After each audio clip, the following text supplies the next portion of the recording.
Hello everyone, so in this video, we're going to be reviewing Glaxetics.com. So if you don't know what this is, it is basically just an electronic store where you can buy electronics from them on their website. So if you're wondering why I haven't opened up the website itself, it seems that they have been taken down and are now unavailable. So as you can see here on Trustpilot, they're rated actually 2.1 out of 5 stars, which is pretty poor. So before we get into the details of it, this is exactly why I made a research guide, so you guys don't have to wait for me to tell you if something is legit or not.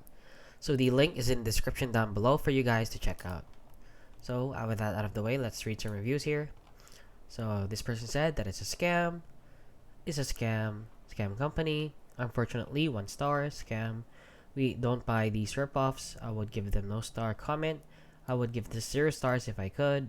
Scam report to action fraud. It's a scam, and the list goes on about them being a scam. And that is basically it, guys. So please do not order from this website. There are a lot of scam websites like this, so exercise caution when buying something online from an unknown store or a very unpopular store. And with that out of the way, this is where the video ends. So if you found this video helpful, please consider liking and subscribing.